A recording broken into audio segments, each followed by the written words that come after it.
good morning mga boss. Ngayon sisilipin din po muli natin ang mga presyo na ating pong mga gulay, mga masusustansyang gulay. Tignan natin kung nagbago nga ba itong presyo na ating bilihin. Ito si Mami. Yan, magandang umaga po ulit.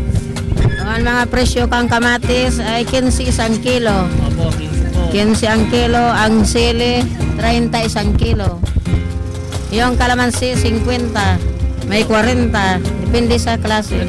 Saan po ba nanggagaling po yung mga kalamansi po natin? Ay galing sa Nueva Ecija. Parang iba, magkakaiba po ba yata yun? Oh, kamatis magkakaiba. Ano po, magkano po yung parang maliliit po? Ayan, 10 kilo. May 10. Ayan, may 12, may 15. Ayan. Oh, Okay po. Presyo. Opo, ito po mga sili po natin mga labuyo. Ayan, labuyo 50 ang kilo. Ayan. Oh, mura yan, nagmura. Nagmura na. Saan po nanggagaling po? Nueva Ecija rin. Maraming salamat po. Okay, tignan po natin ang mga presyo. Ito, may mga ampalay, may mga sitaw. Aba, may puso na saging. Buti pa ang saging, may puso. Okay, yan. Magandang umaga po. Yan, magandang umaga po.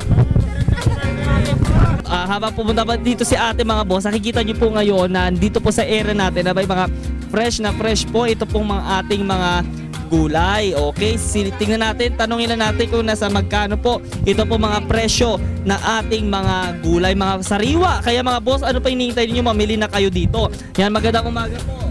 Magandang umaga rin po. Tanungin po namin kung nasa magkano na po ito pong ating mga ampalaya po. Hindi, 30, isang kilo. Isang kilo. Ito po, yung isang sitaw. Isang talit, 35. Okay, 35 po. Ito po, ano po, ito.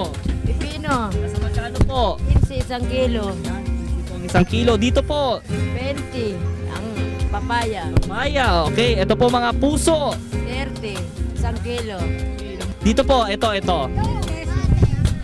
pesos. 10 pesos naman po. Ayan. Silipin din natin ito mga presyo po ng ating mga talong. O, di ba? Eggplant. Ayan. Po ang 1 kilo.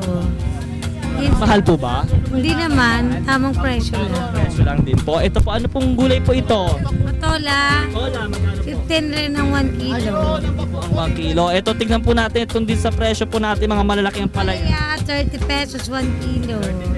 1 kilo. Ano po yung ano po na yan? Angkong, 5 pesos. 5 pesos. Ayan, o, di ba? Tapos, dito po sa ating po mga Sitaw, 30 rin. Din. tapos dito po, 10 pesos. ayan, o, di ba? Ang lalaki po talaga. Oh, Saan po nanggagaling po ito? Bulacan po. Bulacan. Okay, sa mga okra po. Pangasinan. Bulacan din, tsaka Pangasinan. Magkano po sa okra? 21 bag. Ayan. Okay, ito po. Ano ba nakasako na naka-plastic? Labong yan, labong. Abay, masarap. Oh, Yung mga sabaw. kilo. 30 ang 1 kilo.